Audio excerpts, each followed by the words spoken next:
Since the dawn of time, our ancestors looked to the stars, carved tools from stone, and sparked the first flames of discovery.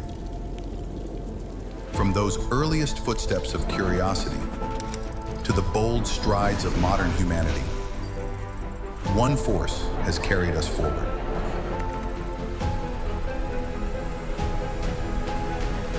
Inspiration. Inspiration to create. Inspiration to innovate. Inspiration to overcome. And now we gather once more to ignite that same spirit. Inspire 2025. Interdisciplinary solutions for progress, innovations, resilience, and excellence. This is not just a symposium.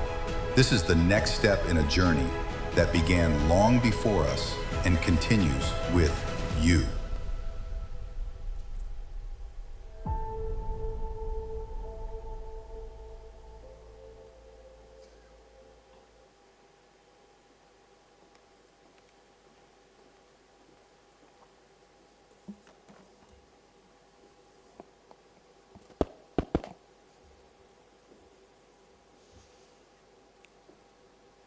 What is now proven was once only imagined. And this morning marks the start of something special. Something that was once just a mere imagination too. Good morning, everyone, and welcome to Inspire 2025, the inaugural research conference organized by the Center for Quality Assurance of the Royal Institute of Colombo, a platform for innovation and collaboration as we come together to inspire minds and shape the future generation. As we inaugurate this momentous occasion, it's my pleasure to invite the following dignitaries to light the traditional oil lamp. Mr. G.T. Bandara, Chairman of Royal Institute of Colombo.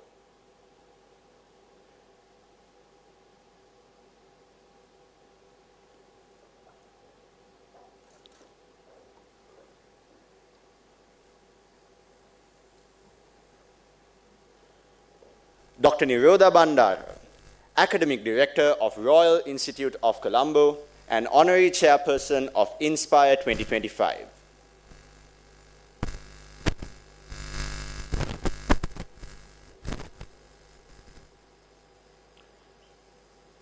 Professor Bhaskaran, Associate Dean, International and Partnerships at Faculty of Science, Engineering and Built Environment at Deakin University, Australia, and keynote speaker at Inspire 2025.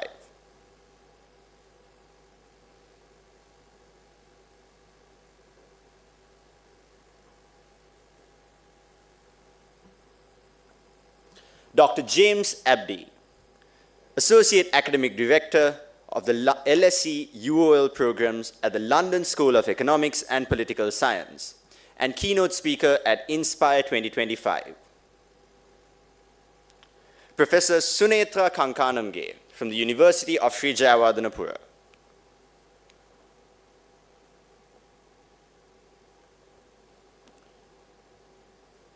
Mrs. H.D.C. Janaki, Additional Secretary of Non-State Higher Education. Dr. Vidyanjali Abegunawardena, Conference Chair of Inspire 2025 and the Head of Center for Quality Assurance at RIC and Senior Lecturer. Mr. Dimuthu Punsara, Conference Secretary of Inspire 2025 and Academic Coordinator of the Deakin Programs and Lecturer at RIC. Ms. Madhusha Jayasena, Head of Academic Affairs and Chief Academic Coordinator for the Laws Programs at RIC and Oral Presenter at Inspire 2025.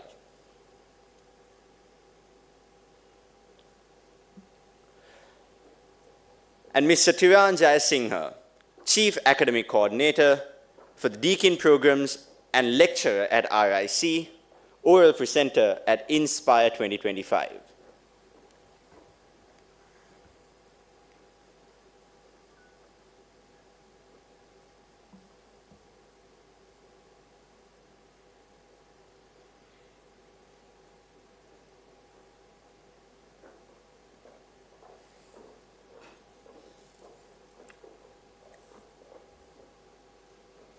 Thank you, everyone. You may now take your seats.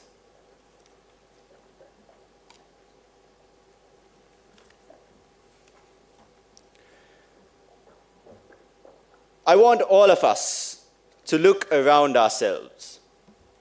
Look beyond the walls of this auditorium. We are in an era where futuristic cars and machines are everywhere. Artificial intelligence can do all your work for you. Your friends across the Pacific and Atlantic Oceans are just one tap on a screen away.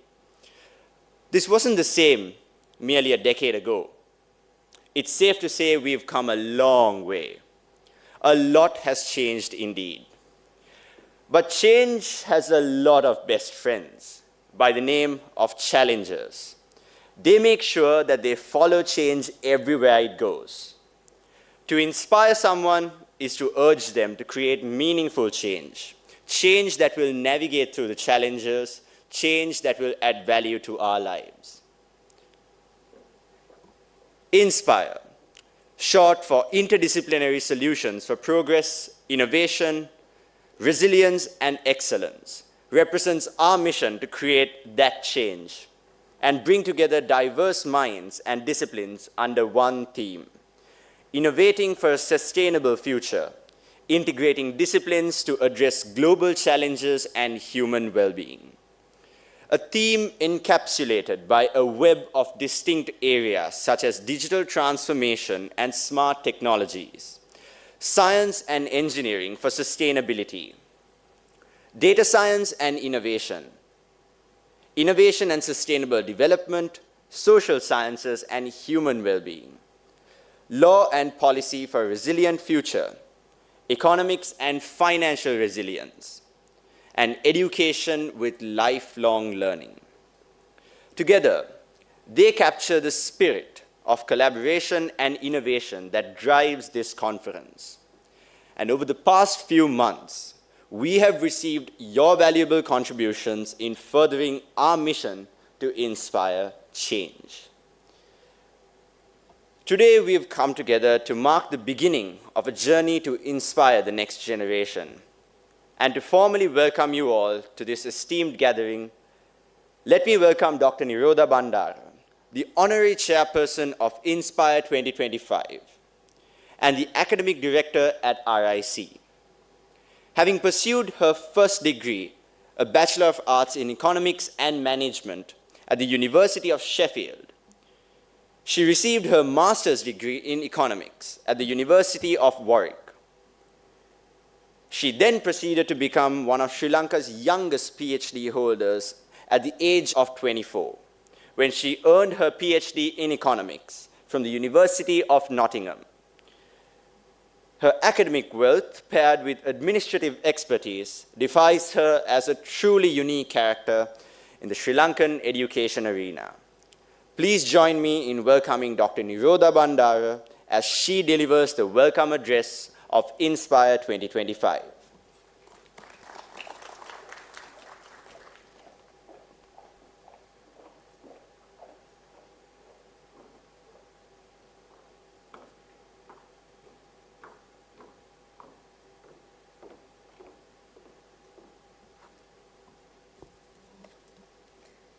A very good morning to you all. It is my privilege and honor to welcome you to the inaugural research conference at Royal Institute of Colombo, Inspire 2025.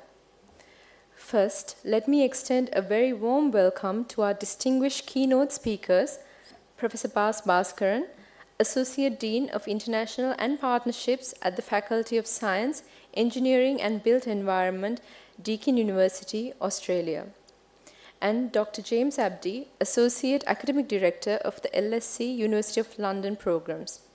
Thank you for accepting our invitation. Your presence here today strengthens the enduring partnerships between Deakin University, the London School of Economics and Political Science, and RIC, relationships that we deeply value and continue to build upon. I also welcome our chairman, Mr. G.T. Bandara, our distinguished guests from Deakin University, leading state and non-state universities in Sri Lanka, representatives from the Ministry of Higher Education, our oral presenters, lecturers of RIC, fellow academics and educators, students, and all participants joining us today. The Center for Quality Assurance at RIC has played a vital role in embedding research and innovation into the institutional culture of RIC.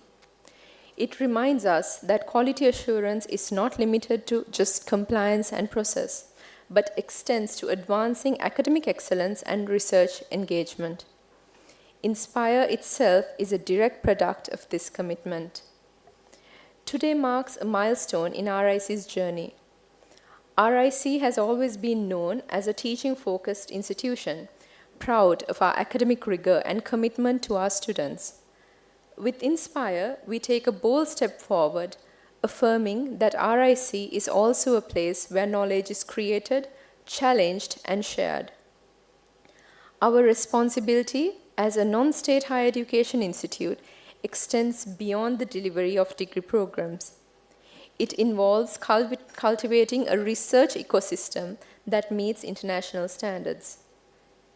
Inspire embodies that vision, providing a platform where both students and faculty can present, debate, and publish their research.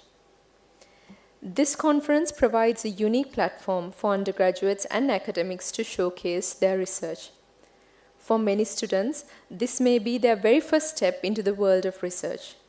I encourage you to see it as the beginning of a journey, one that can inspire you to innovate, to ask questions, and to make meaningful contributions to society. For our staff, this is an opportunity to mentor, to collaborate, and to strengthen our academic community.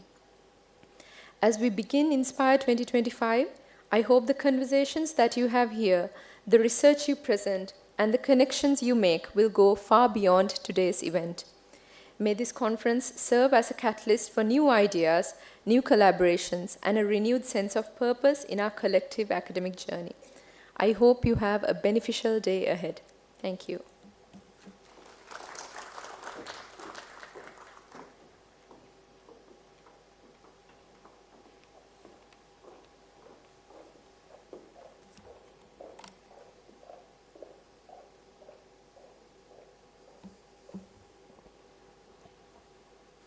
Thank you, Dr. Bandara. And now, it's my pleasure to introduce the conference chairperson for Inspire 2025, Dr. Vidyanjali Abegunawardena. Dr. Vidyanjali Abegunawardena is a scholar, researcher, and peer reviewer for leading international conferences and journals. She currently serves as the head of the Center for Quality Assurance and senior lecturer in mathematics and statistics at the Royal Institute of Colombo. Dr. Abegunawardena earned her PhD in education with a focus on higher education from the University of Colombo, a master's in financial economics from the University of Colombo, and a Master of Science in Industrial Mathematics from the University of Sri Jayawardenepura. With over 14 years of teaching experience in the University of London, EMFSS programs and Deakin University programs, she has made a significant contribution to transnational higher education.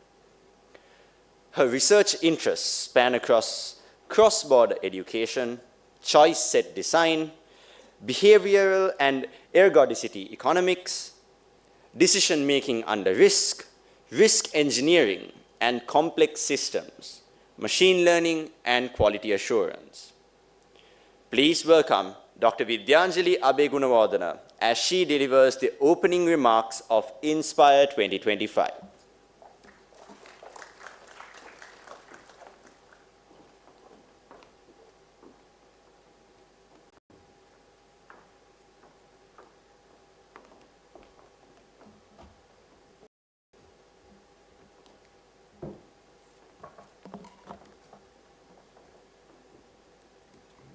Good morning, distinguished guests, keynote speakers, reviewers, track chairs, colleagues, researchers, and dear students. It's both an honor and privilege to welcome you to the inaugural Inspire 2025 Multidisciplinary Research Conference here at the Royal Institute of Colombo. Today is a truly historic moment for our institution. A day marks not only the launch of our first ever research conference, but also the culmination of years of dedication, passion, and belief in the transformative power of knowledge. This milestone is a testament to the countless individuals who have nurtured RIC with love, care, and unwavering commitment. This achievement stands as a tribute to the vision and leadership of our chairman, Mr. G.T. Bandara, whose more than 4 decades of service to education in Sri Lanka have shaped generations of learners and educators. His dedication reminds us that education is not just about degrees or institutions.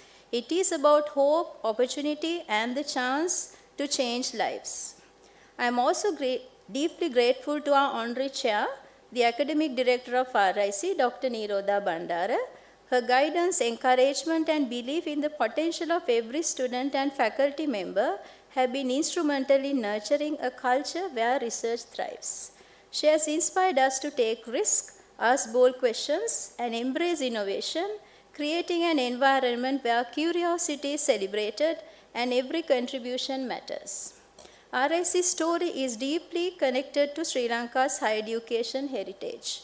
The University of London's presence in Sri Lanka dates back to 1921, where Ceylon University College in Colombo, Sri Lanka's first university institution, was affiliated to University of London to prepare students for its external degrees.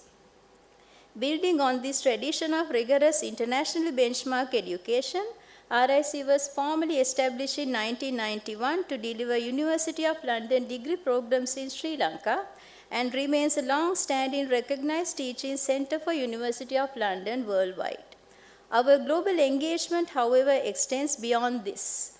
RIC also holds a license pathway partnership with Deakin University Australia, offering students seamless routes to internationally recognized degrees in the fields such as engineering, data science, and biomedical sciences. The presence of our keynote speakers today from both the London School of Economics and Political Science, that is LSE, and Deakin University symbolizes how global partnerships enrich not only our students' academic journey, but also events like this conference, fostering the exchange of knowledge, perspectives, and ideas. We are privileged to feature 2 distinguished keynote speakers, Professor Bas Bhaskaran from Deakin University, Australia, and Dr. James Abdi from LSE. Their keynote addresses will focus us on themes that are both timely and vital, reminding us that innovation must be sustainable and that research must be communicated with clarity and purpose. Our conference theme, Innovating for a Sustainable Future, Integrating Disciplines to Address Global Challenges and Human Well-being, is more than just a statement. It will come to life through a research abstracts that will be presented in the technical sessions later today. Each abstract presented today carries the story of curiosity, hard work, and commitment. Conference highlights.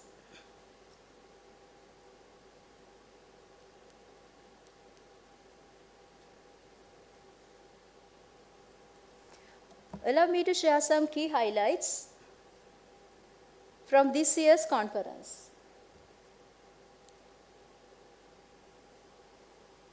We received a total of 74 abstracts, of which 67 were accepted for oral presentation across 10 thematic tracks, resulting in an impressive acceptance rate of approximately 92%. The contribution base reflects a strong mix of internal and external engagement. 34% of submissions came from full-time staff at RIC, 15% from visiting faculty, and 51% from external researchers. Among the external contributors, 41% represented non-state higher education institutions, 38% were from state universities, and 15% were affiliated with international universities. The distribution of disciplines. From science, technology, and sustainability, 28.4%, psychology, 19.4%, and education pedagogy, 14.9%, highlights the true interdisciplinary nature of this conference. It is celebration of the richness of knowledge, the power of collaboration, and the beauty of diverse perspectives coming together for a common purpose. For the first time in RIC's history, the Inspire Conference proceedings have been formally published with an ISN number, ensuring their recognition as a citable, enduring, scholarly record.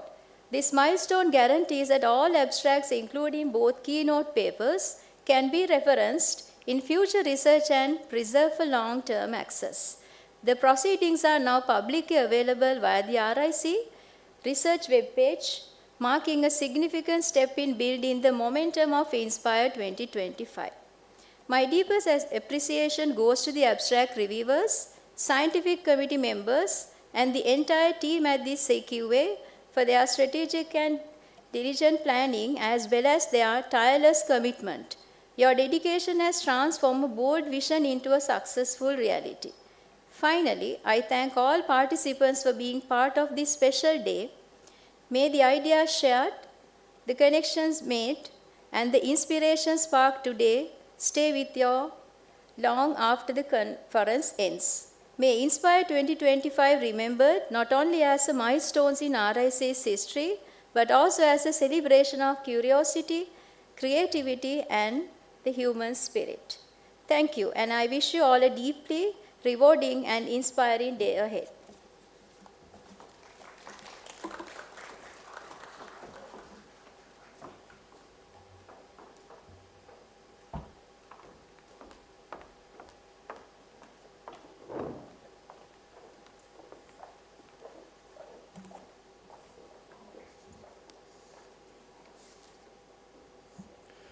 Thank you, Dr. Abe Gunawardana. Next, we move on to hearing from our distinguished keynote speakers, trailblazers in their fields, with an unmatched passion and unending curiosity. Let me first welcome Professor Bhaskaran, fondly known as Professor Bas, a distinguished academic with over 30 years in Australian higher education.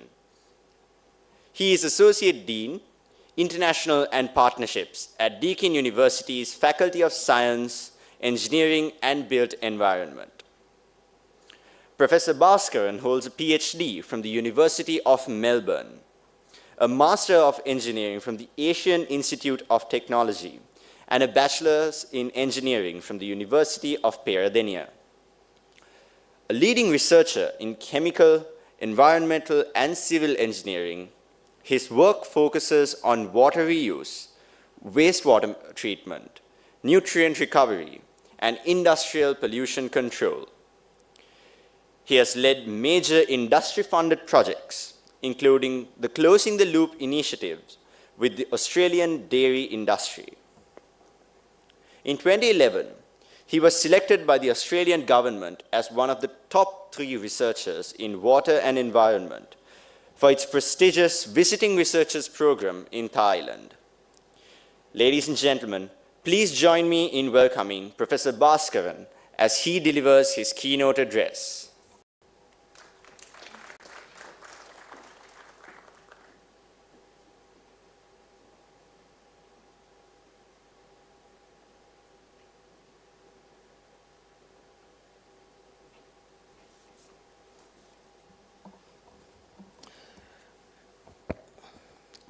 Good morning, distinguished guests, ladies and gentlemen. It is both an honor and a privilege to stand before you today at this inaugural research conference, Inspire 2025, to speak about the transformative role higher education institutions must play in shaping a sustainable and innovative future. As institutions of learning, research, and social engagement, universities are uniquely positioned to lead the charge in addressing the complex challenges of our time, from climate change and social inequality to technological disruptions and global health. These are not distant concerns.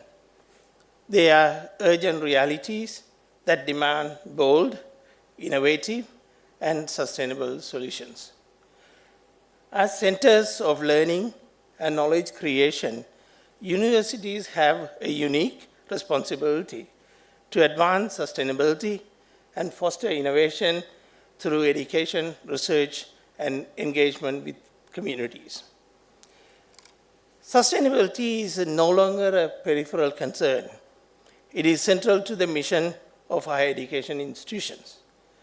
By incorporating sustainability principles and practices into their curricula, they can equip students with the necessary knowledge and competencies to address environmental, social, and economic challenges. Through the interdisciplinary programs and research initiatives, universities encourage collaboration and innovation across various fields, leading to the development of sustainable solutions. UN Sustainable Development Goals provide a framework for addressing global challenges such as poverty, climate change, and inequalities. Universities can contribute to these goals by aligning their educational program, research agendas, and campus operations with sustainable development goals. An innovative culture encourages creativity, experimentation, and risk-taking, which are essential for developing new ideas and solutions. Universities can cultivate this culture by providing support for entrepreneurship, research, and knowledge transfer activities. Deakin University is an example for incorporating some of these activities. Sustainability is embedded within Deakin University's culture as one of our core values. We care about our shared futures and are committed to integrating sustainability through quality education, research, and innovative campus operation. I would like to highlight some of our standout initiatives.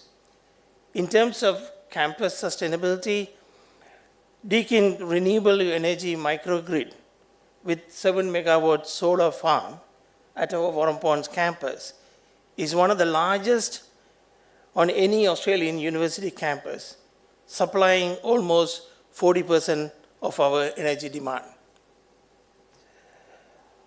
Our strategy for zero waste to landfill by 2030, initiatives such as we choose to reuse pilot program have already saved 32,000 disposable items from landfill just in 3 months. Our aim in sustainable transport, our aim is by 2030, Deakin, most of the staff and students will use public transport, ride share, and also active transport options as well.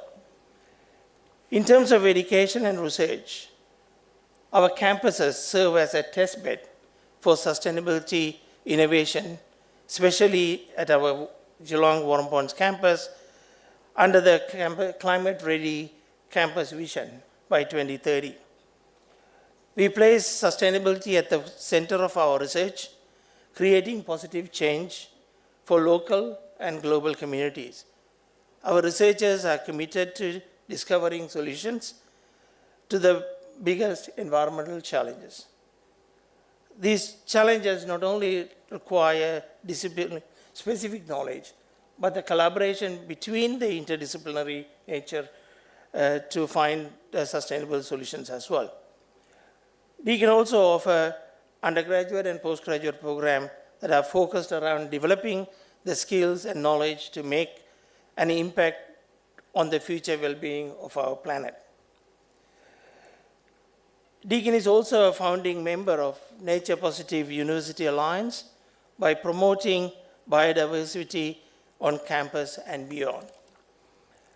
Our strategy for biodiversity focuses on restoring habitats that encourage various species to return to our campuses. Resource recovery wall established in our campuses allows students and staff to recycle items such as batteries, mobile phones, and small e-waste. Multiple bin system provided across the campuses help reduce contamination and improve recycle outcome as well. At the strategic level, Deakin is committed to mitigating all Scope 1 and Scope 2 carbon emissions by end of 2025. Our sustainability goals are aligned to the UN Sustainability Development Goals with the target sets for 2025 and 2030 as well. Another example from one of the universities in Australia, which is the Western Sydney University, its commitment to Sustainable Development Goals acknowledge their responsibility through their teaching to equip the next generation of leaders, innovators, and thinkers to understand the global challenges facing the world and the role they can play in raising to meet these challenges as well. Western Sydney University is becoming an educational signatory to the Sustainable Development Solution Network initiative. The university has committed to support and promote principle of sustainable development goals by undertaking research that provides solutions to sustainable development challenges, provide educational opportunities for students to acquire the knowledge and skills needed to promote sustainable development, contribute to the achievement of the Sustainable Development Goal by ensuring campuses and major programs are environmentally sustainable and socially inclusive, and then report all these activities on an annual basis as well. As many of you are aware, University of Western Sydney ranked number 1 for 4 consecutive years in the World Time Higher Education University Impact Ranking for Sustainability. So sustainability has to start from the beginning, embedded across various curricula at various levels to see what they impact as well.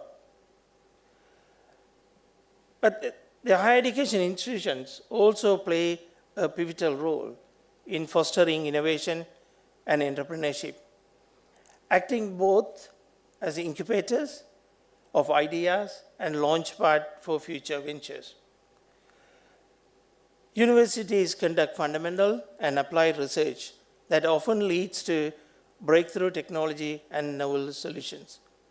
They bring together diverse fields such as engineering, business, design, and science to spark innovative thinking. The academics and researchers provide mentorship and technical guidance to aspiring entrepreneurs. Many universities across the globe have established entrepreneurial ecosystem that supports early stage venture with resources, mentorship, and funding. These facilities offer tools and environment for prototyping, experimentation, and collaboration. Also organize regular events that encourage students to develop and present their business ideas, often with prizes and seed funding as well. The entrepreneurship program teaches business planning, market analysis, fundraising, and leadership capabilities. Through industry internship and co-op program and project-based courses, students are immersed in real-world challenges. Soft skills training such as communication, resilience, and creative problem solving are emphasized to prepare students for entrepreneurial pathway. The partnership with the industry provide access to real-world problems, funding, and commercialization pathways. Successful graduates often return as mentors, investors, and collaborators. The technology transfer officers in various institutions help commercialize university research through patent, licensing, and spin-off. Deakin University is an excellent example for these sort of activities.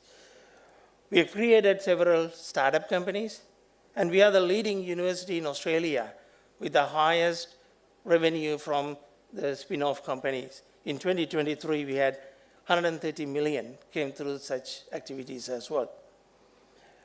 One of the highlights of our program, an industry called Carbon Revolution. It produced automotive car wheels at our campus using carbon fiber. That project actually started as an undergraduate student project, ended up as a PhD project, and then ended up as a startup company. And now, for the last 5-6 years, they have produced 50,000 car wheels using carbon fiber and supplied to Ferrari and Ford Mustang. So how the innovation started at an undergraduate level eventually ended up as a commercial activities. There are several examples at the university. Another one is the Manufacture, which is a technology support system and the infrastructure provided by the university to support small to medium-sized industry to innovate. We have about more than 25 clients in the current Manufacture program, and some of them have already moved out of the university and established their own manufacturing facility as well. Another example to look at, the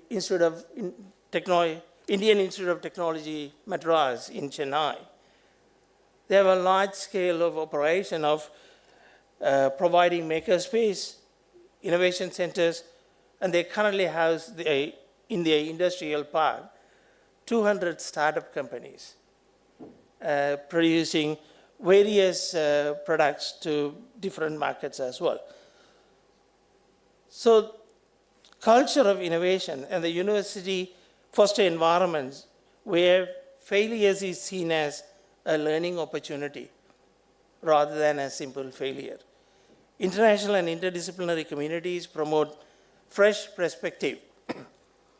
Many universities ventures aim to solve social, environmental, and global challenges. Innovation in higher education institution must go beyond the development of new technologies. It must encompass interdisciplinary thinking, breaking silos between science, engineering, humanities, design, and arts to solve complex problems. Experiential learning, empowering students through real-world challenges, internships, and community engagement. An entrepreneurial ecosystem developed in institutions supporting startup companies, incubators, and university industry partnership that translates research into impact. That's an important emphasis at Deakin University, not the focus on the publication and the research output, what impact our research causes in the wider community. University offers a vibrant ecosystem to foster innovation, entrepreneurship across discipline.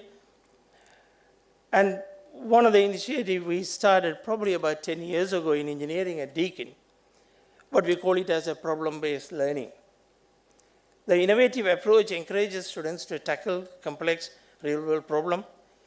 Students work collaboratively in small groups to identify, analyze, and propose solutions to sustainable challenges.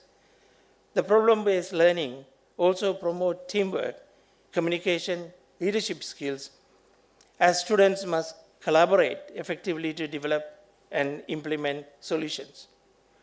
The project-oriented design-based learning, PODBL, is a key feature of our engineering degree program at Deakin, and that starts in the pathway program at Royal Institute as well, Colombo as well. From the very first class and throughout the degree, the students actively develop ideas, design products through our experimental learning platform. With our close links to industry, many projects they will work on meet real-world needs, equipment them with future engineering career. The capstone program at our School of Information Technology is a flagship initiative designed to bridge academic learning with real-world industry experience. The final year undergraduate students and postgraduate students work in agile, student-led teams, structured as a simulated companies to deliver innovative solutions for genuine industry challenges. These projects span diverse sectors, including health tech, ed tech, fintech, and creative technologies, with a strong emphasis on emerging technologies such as AI, data science, and cybersecurity. Students engage in sprint-based development cycle, receive mentorship from academic staff, and collaborate directly with industry partners. These programs foster professional growth, teamwork, and problem solving, with enabling students to build a portfolio of impactful work. A highlight of this program is an annual InnoFest. It's a festival of innovation, a showcase event where top-performing teams present their solutions to industry leaders and peers. The 2025 cohort is focused on AI-driven transformation, tackling projects such as digital health diagnosis, education platform, and marketing automation tools. The industry capstone program not only prepares students for the workforce, but also strengthens Deakin's ties with industry through meaningful collaboration. Another flagship program at Deakin called Spark at Deakin.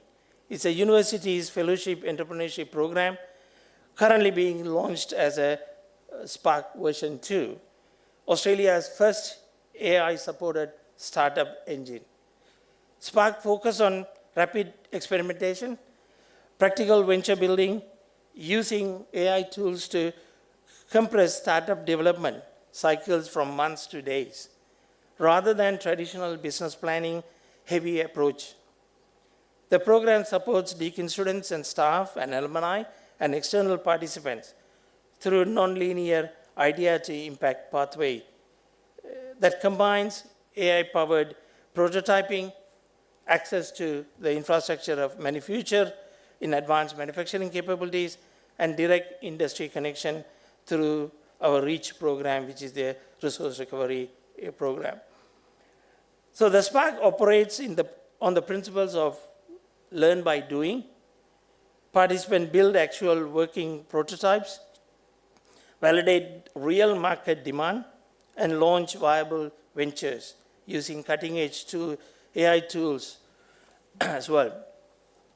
The program is designed to create fast-moving innovation culture that positions Deakin as a leader in entrepreneurship education while producing startups that can compete in an increasingly AI-driven economy.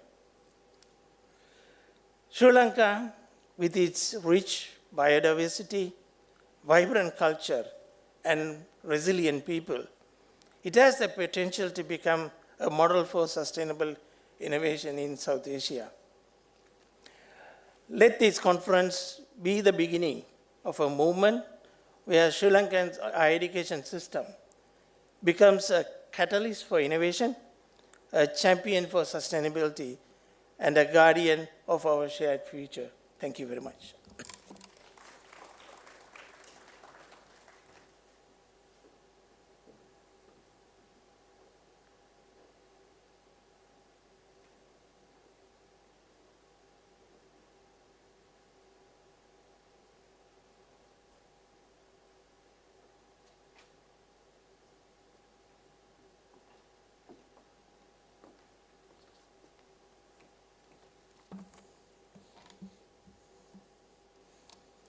Thank you, Professor Bhaskaran. Next, we have a name which almost every EMFSS graduate is no doubt familiar with, Dr. James Abdi. Having gained his PhD in statistics in 2010 from the London School of Economics and Political Science, he now plays a significant role in the curation of courses involving mathematical statistics and quantitative methods. to be or not to be, as his research article goes, and business analytics, applied modeling and prediction, his latest book featuring his unique take on modern-day analytics. It's safe to say Dr. Abdi has a profound fondness for statistics. As an associate director for the London School of Economics and Political Science and the University of London International Programs, he ensures that the high standards the graduates have been pushed to are consistently met. Ladies and gentlemen, today he graces us with his presence to address this gathering as a keynote speaker. May we please welcome on stage Dr. James Abdi.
Well, Ayubawan, everybody, a very good morning and welcome to the inaugural RIC Research Conference, Inspire 2025. Give me a yay.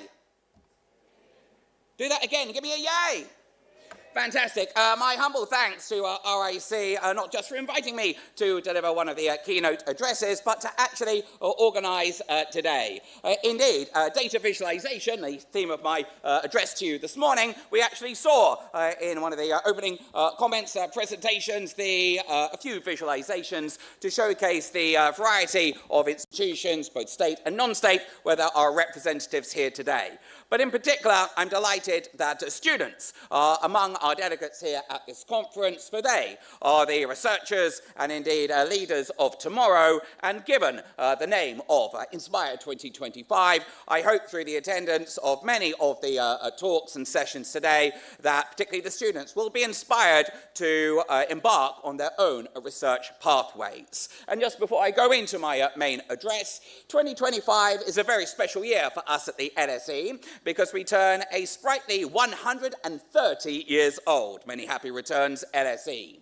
Our founding fathers, there were two, and mother, there was one, had a vision. They wanted to create a London School of Economics and Political Science, and indeed, that name has very much stood the test of time to understand the causes of things, which still serves as our primary core mission statement, encapsulated in Latin, rerum cognoscere causas. Admittedly, at the LSE, we focus on the social sciences, but this idea of research to better understand the real world around us, regardless of your domain of interest, it allows us to have that better understanding of the world, and indeed, through our research output, to be able to disseminate that to a wider audience. And hence to my theme of the keynote address, from numbers to narrative, mastering data visualization for impactful storytelling. So in an era where we are very much drowning in data, but starving for insight, I want to take you on a journey. We're going to go from Victorian London's poverty maps to recent pandemic dashboards, exploring how data visualization has become our most powerful tool for turning complex research into compelling stories that can change the world. But first, let me ask you something. How many of you have ever stared at perhaps an Excel spreadsheet full of numbers arranged in rows and columns, knowing that somewhere within there is a story hidden in those rows and columns, but struggling to reveal it? I suspect many of you have, and if so, you are very much not alone. Indeed, every researcher faces this challenge. You've made a breakthrough, But how do you cut through the noise? How do you reach beyond your immediate academic circle? How do you transform your months, possibly years of meticulous research into something that doesn't just inform, but also inspires action? Well, the answer lies in understanding that people say a picture speaks 1,000 words. There you go. Whereas data visualization paints 1,000 data points, or potentially more, far, far more. We're not just dealing with shorter attention spans. We're competing in a world where visual content is processed significantly faster than text. Many people, I will include myself in this, are visual learners. And data visualization is indispensable for storytelling with data. An eye-catching visualization shared on social media has the potential to reach and engage millions. But here's the key. We are telling stories of data fact, not fiction. And this isn't about manipulation, it's about translation. We're taking the language of numbers and translating it into the universal language of visual understanding. So let me take you back to 1886. Charles Booth created something revolutionary, maps descriptive of London poverty. So picture this, a Victorian gentleman armed with nothing more than pencils and street-by-street observations, decided to map London's social landscape. He colour-coded London streets according to social class. Dark blue for very poor, red for middle class, and yellow, on the more left-hand side there, for the wealthy. If we were to perhaps just zoom in a bit to where LSE is located today, Lincoln's Inn Fields, I said we turn 130, so we were founded and born in 1895. That was a 17-year period of data collection by Charles Booth. And note how even just crossing the street, you can go from blue to red, indicating the extreme variation at a very granular level of the sort of income inequalities, at least in Victorian London. However, these weren't just maps. These were social documents that revealed the stark economic divides of Victorian London with a power that numbers alone, I would argue, could never really achieve. Imagine the impact when these maps were first published. Suddenly, poverty wasn't an abstract concept buried in government reports. It was visible, it was geographic, it was undeniable. Now, the fact that we still reference these maps today shows really their relevance. Indeed, the LSE maintains an interactive digital version. If interested, please just do an online search for Booth's Poverty Maps, free to access, and you can really deep dive and explore those poverty maps. The originals themselves, though, actually housed at the LSE, so next time you are in London, please do look them up. So these were social documents that revealed the stark economic divide of Victorian London. These maps themselves influenced housing policy, social reform, and urban planning for decades. They turned statistics into stories, and in turn, stories into action. So let's fast forward to today. Data journalism has transformed how we understand everything from elections to climate change. The New York Times' election needle, the Guardian's climate stripes, the Financial Times vaccine tracker. These aren't just pretty pictures, they're tools that shape public discourse and policy decisions. But nowhere was this arguably more evident than during the pandemic, a mere 5 years ago. In some cases, it might feel shorter or longer than that. Remember those charts that became perhaps as routine as morning coffee. I'm sure you found yourselves checking COVID dashboards multiple times a day. I'm sure we all did it.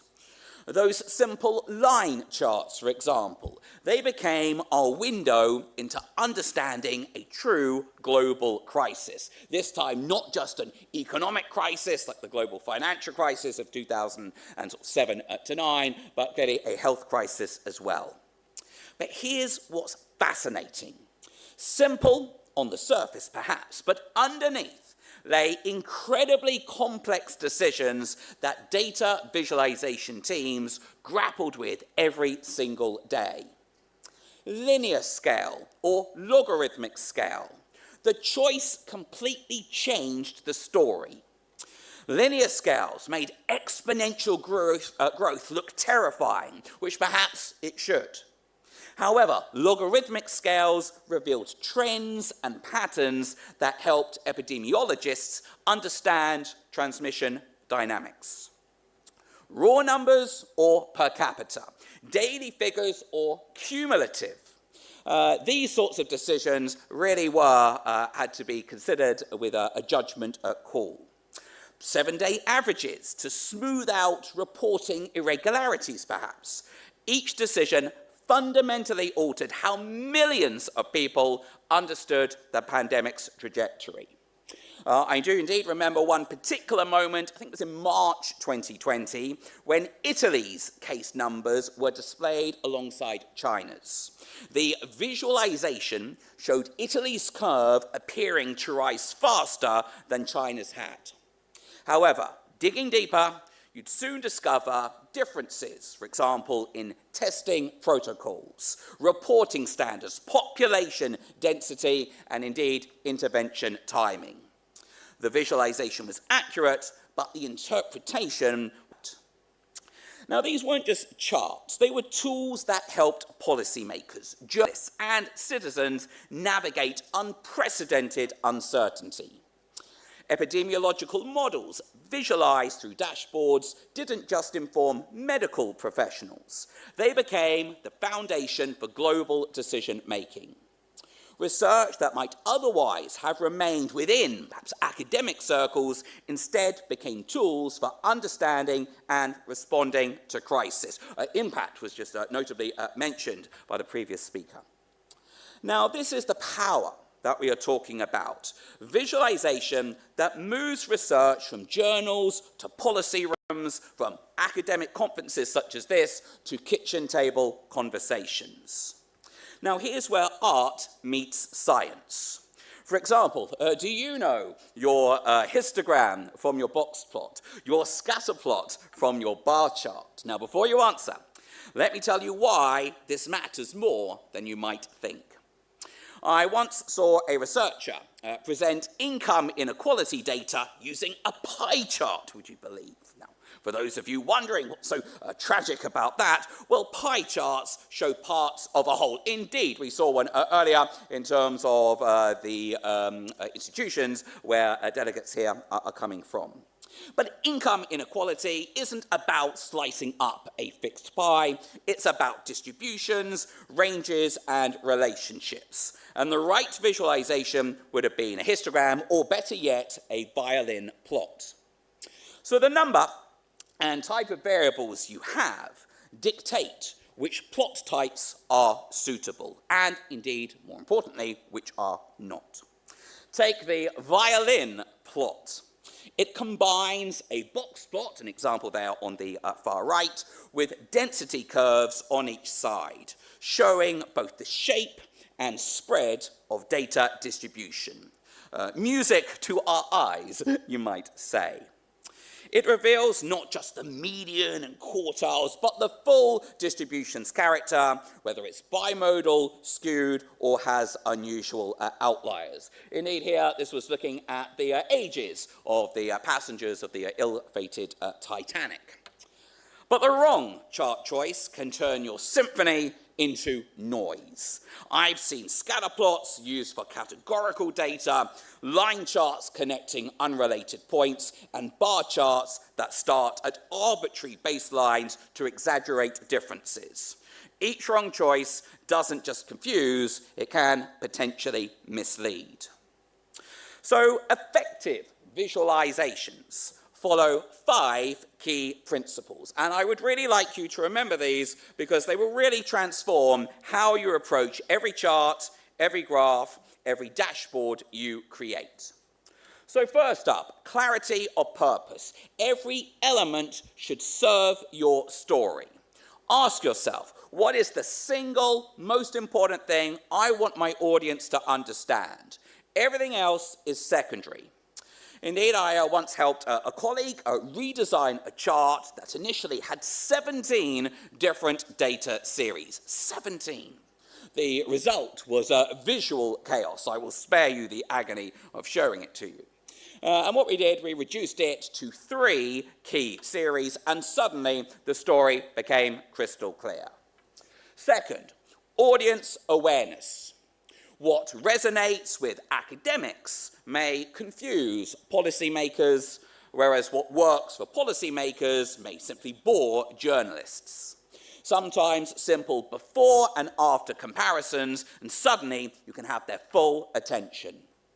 Third, visual hierarchy. Guide your audience's eye to what matters most. Use size, color, position, and contrast strategically. The human eye follows predictable patterns. We read left to right, top to bottom, at least in Western cultures. We are drawn to bright colors, large objects, and contrasts. Work with these tendencies, not against them. Fourth, accurate representation. Never distort data to fit a narrative. And this is where ethics meets aesthetics. Truncated y-axes, misleading scales, cherry-picked time periods. These aren't just poor design choices, they are actually violations of trust. And your reputation as a researcher depends on your integrity with data. Finally, strategic design. Every color choice, every font decision, every layout element should enhance comprehension and not hinder it. Red, for example, doesn't necessarily mean bad in every culture. Sans serif fonts are more readable on screens. White space isn't necessarily empty space, rather it can be breathing room for your data to tell its story. Remember, human brains process visual information significantly faster than text. So when we present findings through effective visualization, we're working with our cognitive architecture, not against it. We're leveraging millions of years of evolution that taught us to quickly identify patterns, detect anomalies, and make sense of spatial relationships. Now, let me show you how the transformative power of great visualization through Hans Rosling's work. If you haven't watched, please do. It's available for free to watch online. The Joy of Stats, or famous TED Talks of Hans Rosling. So imagine this. What did Rosling do? He took dry statistics about global development, poverty rates, life expectancy, fertility rates, and turned them, a screenshot there, into bubble charts. Each bubble represented a country, its size, changing size and position over time as conditions improved or worsened.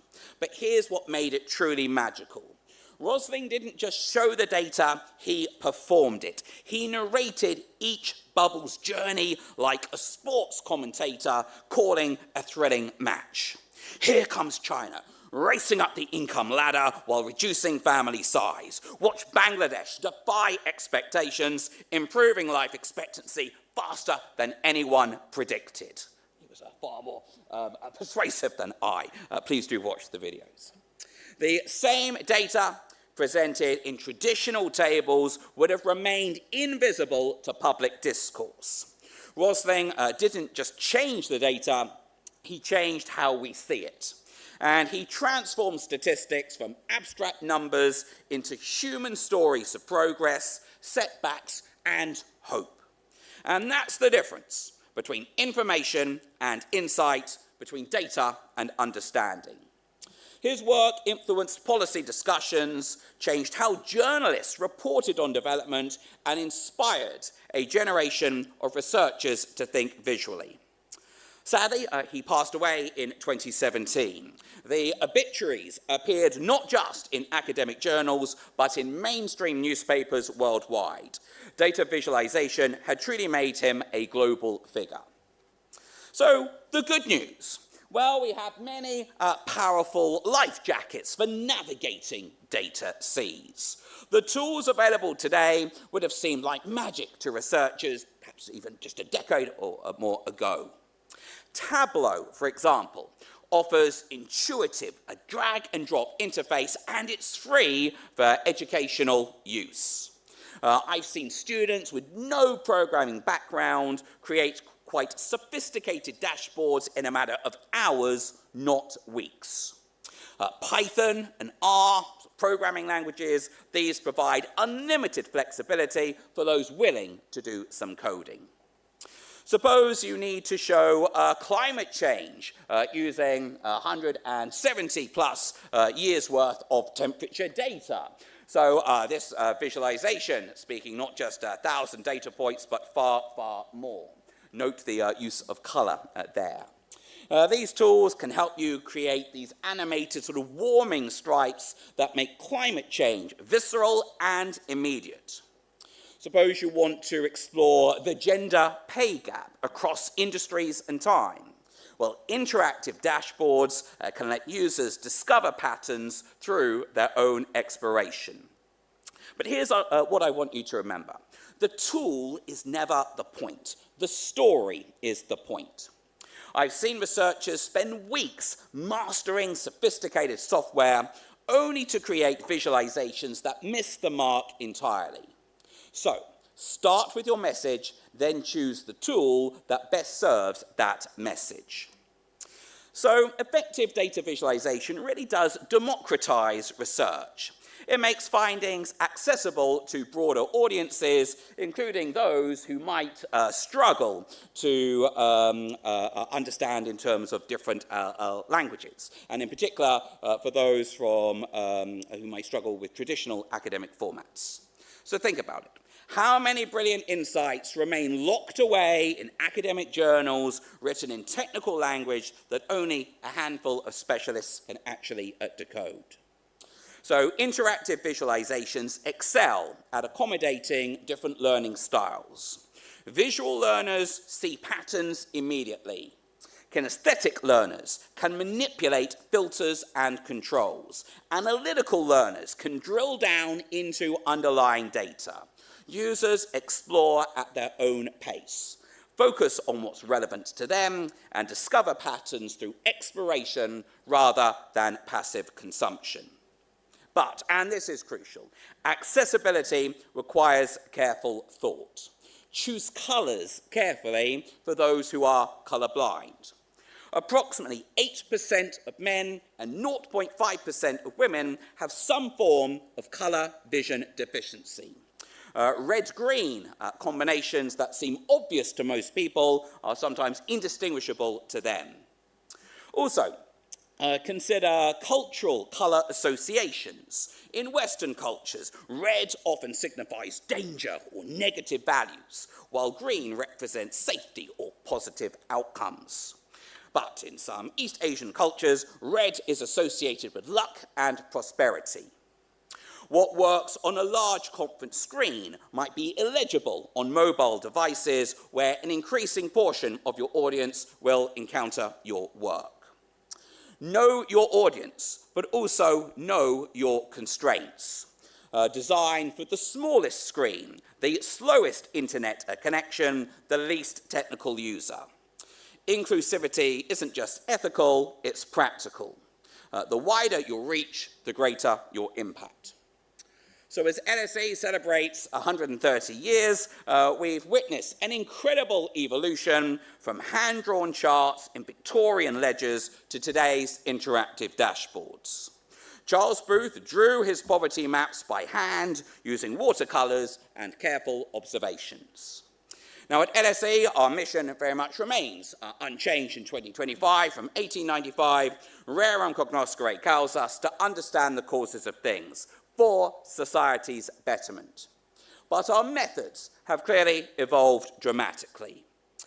Data visualization represents, I would say, the next chapter in our long tradition of making complex social science accessible to the world. We're not just academics talking to other academics anymore. We are public intellectuals with the tools to reach global audiences. However, with that power comes responsibility to be accurate, to be clear, to be inclusive, and to be impactful. So here's the bottom line. Research without reach is research without impact. In our highly interconnected world, the most brilliant discoveries mean nothing if you cannot communicate them effectively. Visual stories, they don't just inform, they create emotional connections. They turn statistics into human stories, abstract concepts into concrete understanding. They make the invisible visible, the complex simple, and the distant seem more personal. Policy decisions are increasingly data-driven.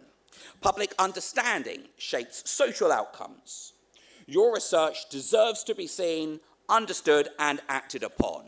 But that won't happen automatically. It requires intention, effort, and skill. So, what are your next steps? Well, start by identifying your story.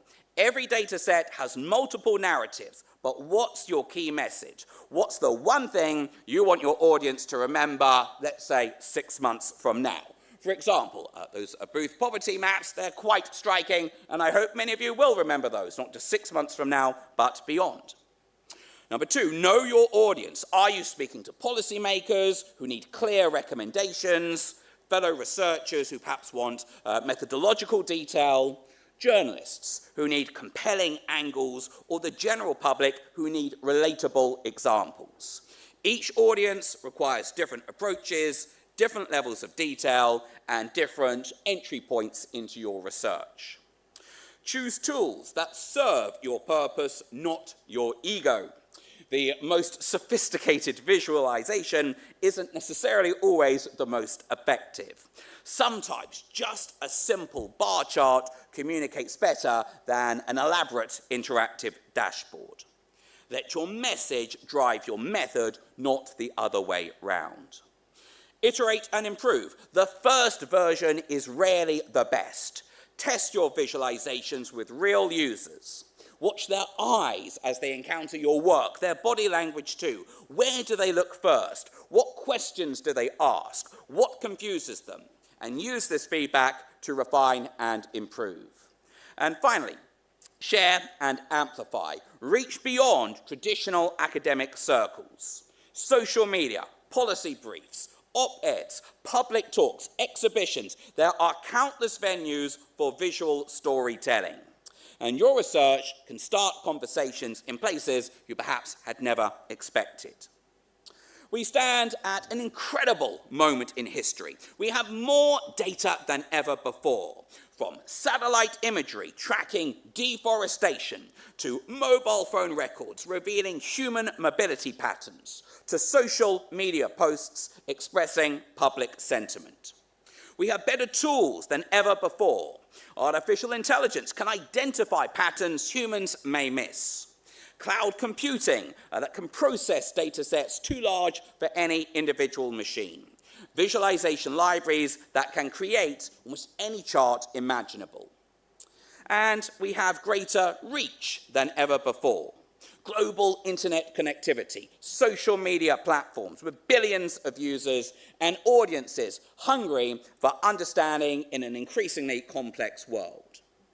Data visualization, I would argue, isn't just a nice-to-have skill, it's an essential skill for any researcher who wants to make a real impact. It's not enough to discover truth. We must also reveal it, share it, and make it actionable. Your research has the power to change conversations, influence policy, and improve lives, but only if people can understand it, engage with it, and act on it. And I would hope that the future of research impact is visual. The question is not whether you can afford to learn these skills, rather it's whether you can afford not to. So, call to action. Your data is waiting to tell its story, your audience is waiting to hear it, and the tools are very much at your fingertips. So please think, what story will you tell? Thank you very much.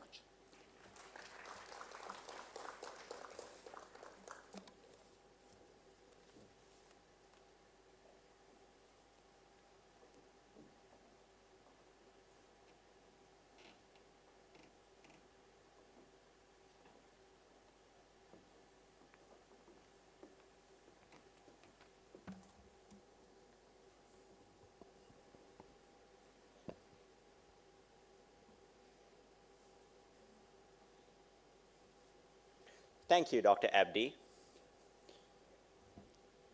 From the moment the Royal Institute of Colombo announced the launch of Inspire 2025, the community's response has been nothing short of amazing.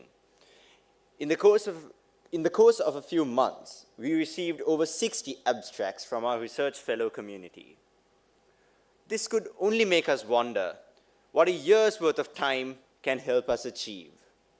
As Inspire will look to expand its reach in the years to come, our next step forward is to launch the theme for Inspire 2026, opening the doors for next year's research conference to be bigger and better. And now it's my pleasure to invite Mr. G.T. Bandara, Chairman of Royal Institute of Colombo, to launch the theme for Inspire 2026. And to assist in this launch, I invite the conference chairperson of Inspire 2025, Dr. Vidyanjali Abegunawardana.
Ladies and gentlemen, Inspire 2026 is officially underway as we speak. We hope to see all of you there at Inspire 2026 with a much more expanded audience for a bigger and better conference. As we approach the end of the formal proceedings of this ceremony, let me now invite Mr. Dimutu Punsara Kolombage, the Conference Secretary of Inspire 2025.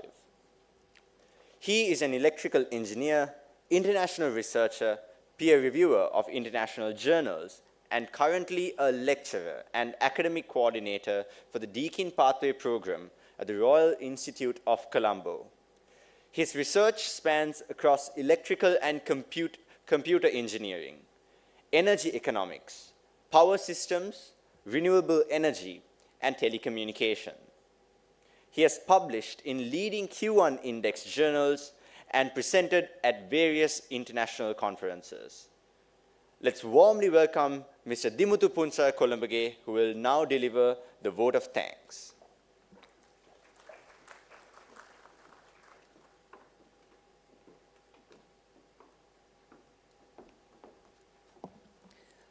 Good morning, ladies and gentlemen.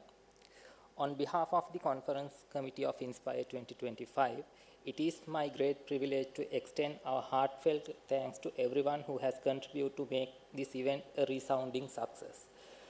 First and foremost, our sincere gratitude goes to Mr. G.T. Bandara, Chairman of RIC, and Dr. Nirodha Bandara, Academic Director, for their guidance and unwavering support.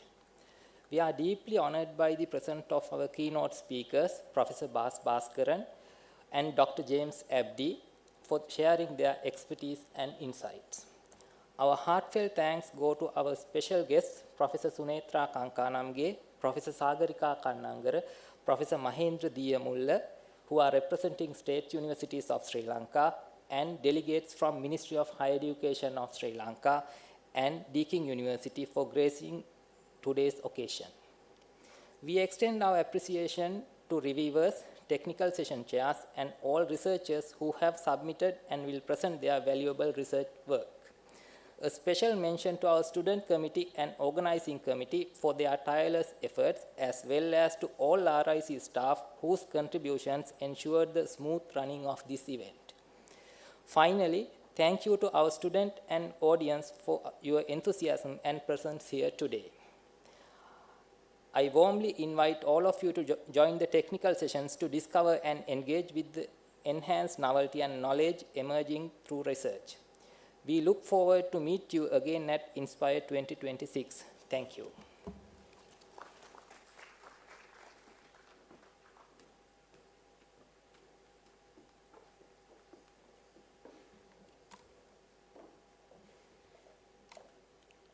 Thank you, Mr. Colombo. And that draws us to the conclusion of our opening ceremony of Inspire 2025. The oral presenters will now move to the fourth floor for their technical briefings, after which their respective sessions will begin from 10:30 a.m. onwards at the fifth floor. I invite all of our guests and participants to join these sessions on the fifth floor from 10:30 a.m. onwards. Before we proceed outside, I cordially invite all of our invitees, guests from our Royal Institute International Schools, and oral presenters on stage for a photograph. Thank you for joining us at Inspire 2025. I'm Jagit Basnayaka, your host for this morning, and I wish you an insightful day ahead.